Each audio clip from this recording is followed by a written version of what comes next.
Security used to be a checklist, but now in this AI era, it's non-negotiable and it's not something that we can avoid. It's not a good to have feature anymore. That is why there has been an increased focus on DevSecOps and it's non-negotiable.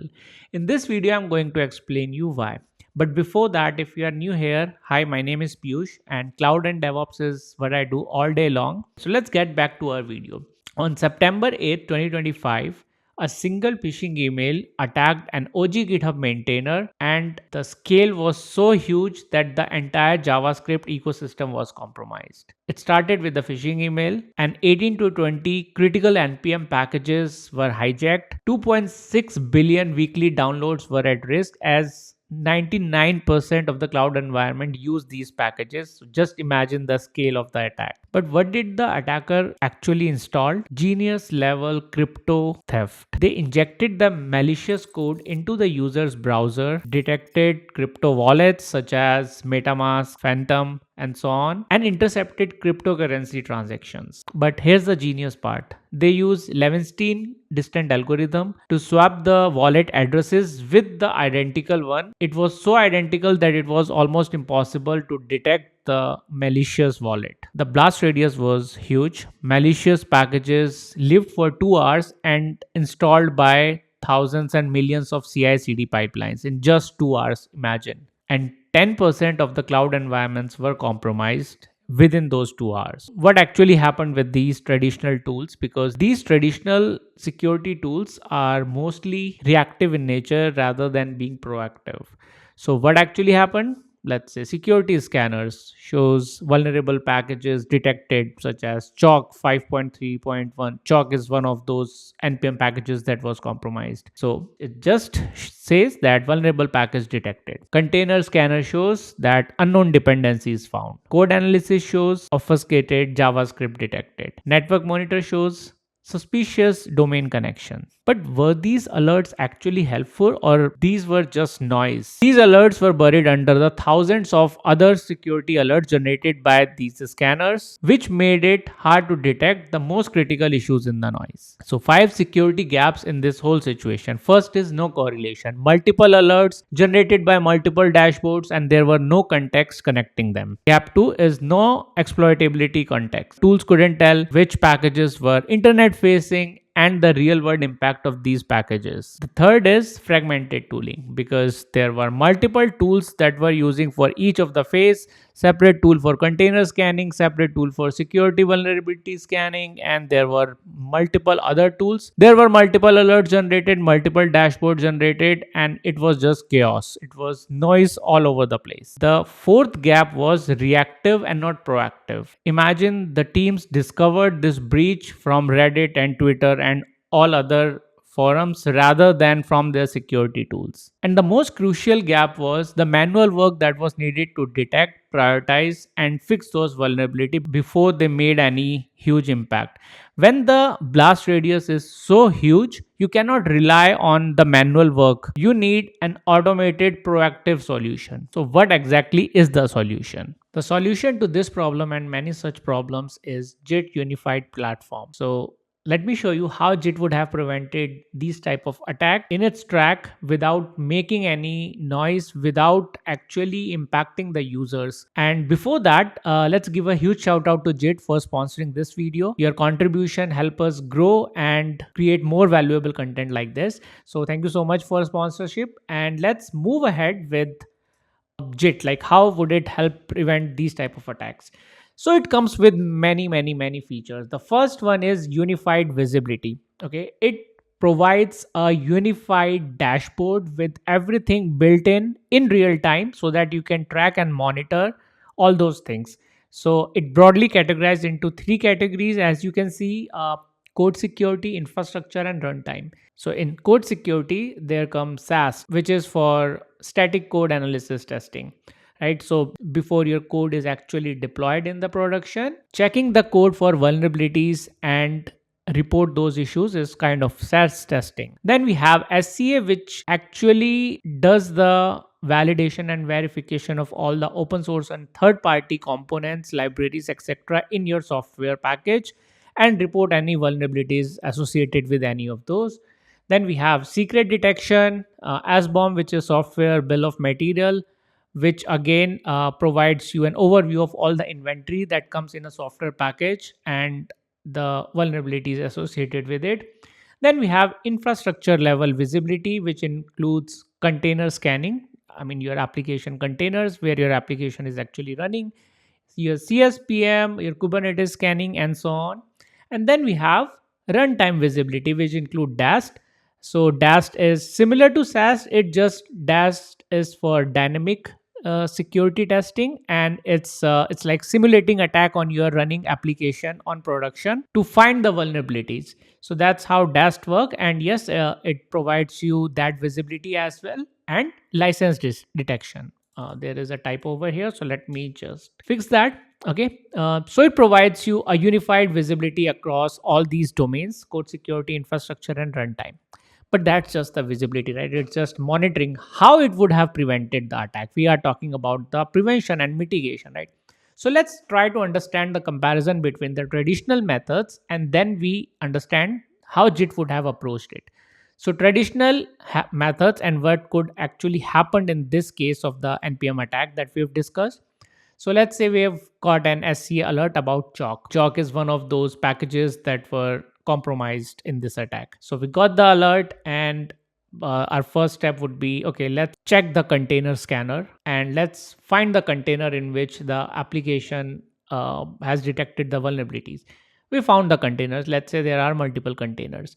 Now we're gonna go and check in CSPM if those containers were public, because we need to give immediate attention to the public containers first, because it's exposed outside to the internet. Then we got to think, okay, wait, which tool shows that? Now we look for other tools. Okay, let's log into AWS. Let's check CloudWatch. Let's check other services within AWS. And after spending 4 hours, we are still investigating the issue. Okay, we still haven't got any remediation steps or visibility, and we are still struggling with it.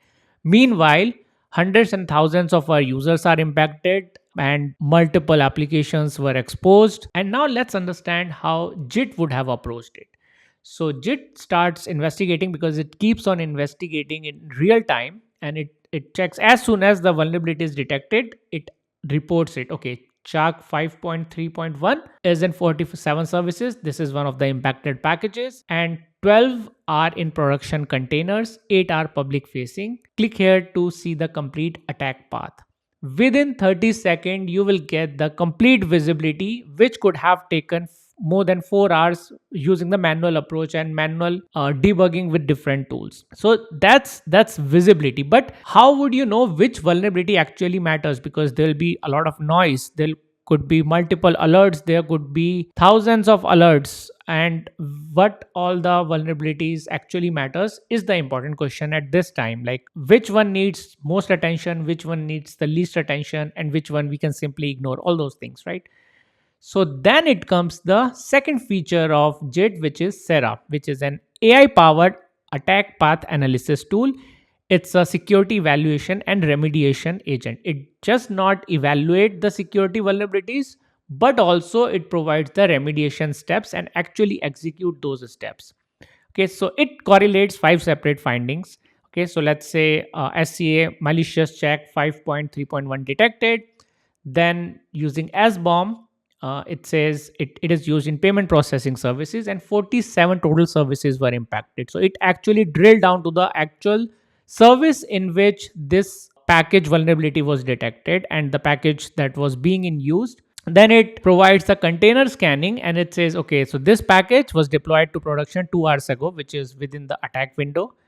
And then CSPM that is also running, and it says that running on public facing load balancer and port 443 is exposed.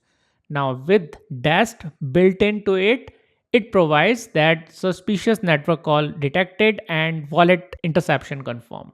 So it provides you all the correlated separate findings so that you can map down the relation between these different things, right? So no noise, only the insightful insights. Now let's compare these steps as well between traditional method and the JIT approach, like the timeline wise. Okay, so with traditional methods and what would have happened, Like within 2 hours, community reports the compromise. From 3 hours to 24 hours, everyone was manually checking the services. And from day 2 to 3, that was the time it took to understand the full scope of the attack. And day 4 to 7, the emergency remediation would have taken place. Now with JIT approach, within 15 minutes, it would have detected like there are packages compromised in production.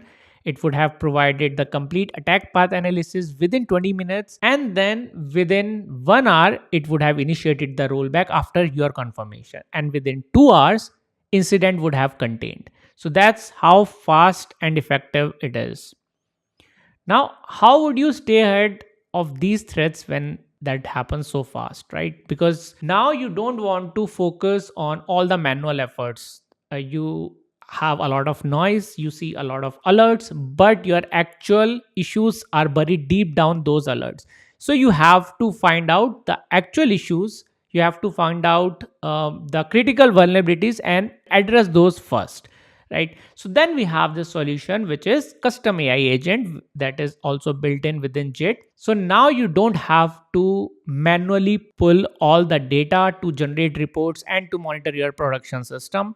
There is no manual effort needed now because you have an agent that is working for you. You can just talk to the agent like we talk to a chatbot, and you can just provide the instructions like, okay, go ahead and generate the dashboard, and it will start generating the dashboard. It will monitor scanner results. It will not just monitor the scanner result, it will also monitor the risk associated with your cloud assets, your DevOps components, your npm dependencies, libraries, and so on. So it does all the thorough scanning, and it works just with the natural language. You don't have to write any complex script for that.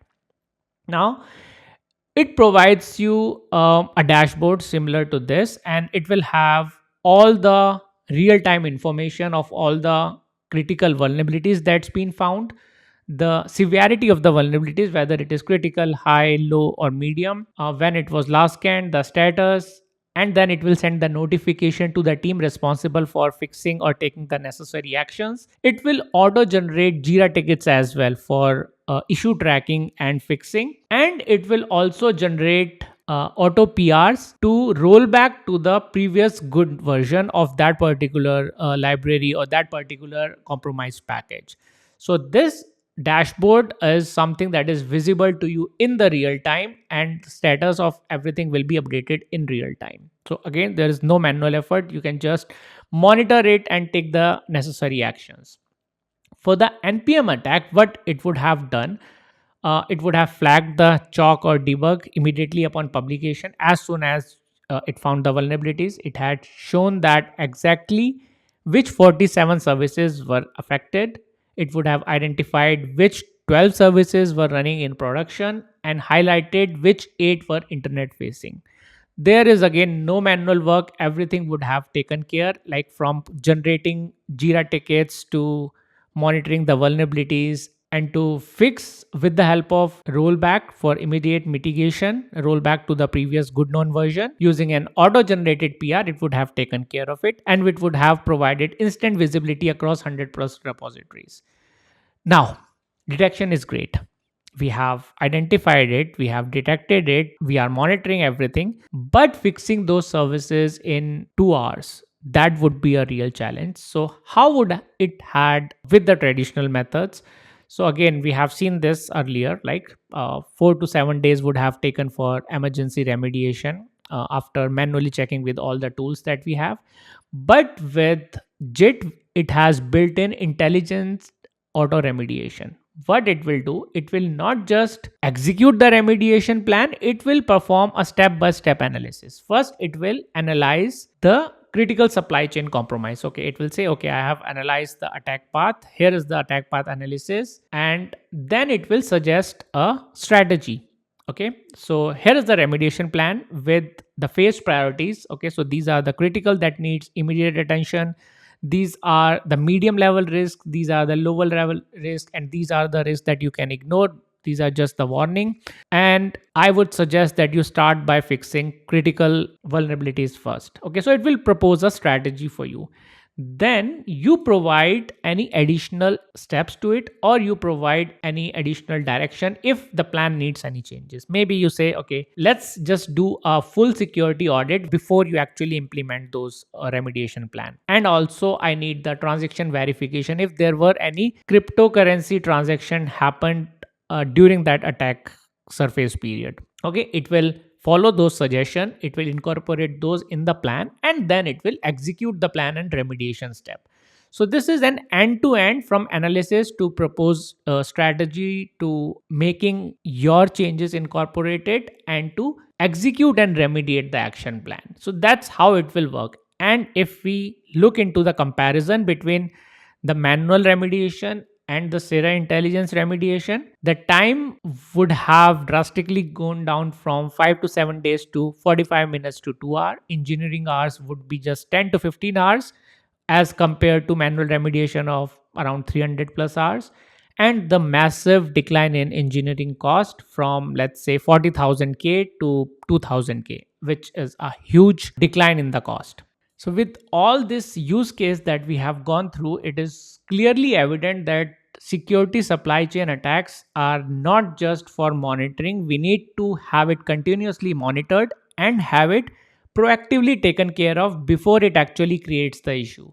We need to rely on AI powered and automated system rather than using several manual tools.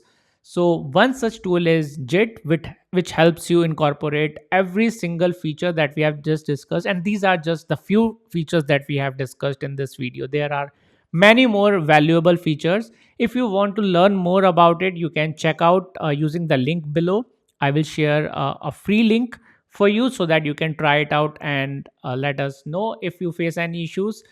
And even though if you just want to learn about it, go ahead and check the documentation. It's really helpful and it's really something that is crucial these days to understand when it comes to DevSecOps or DevOps in general.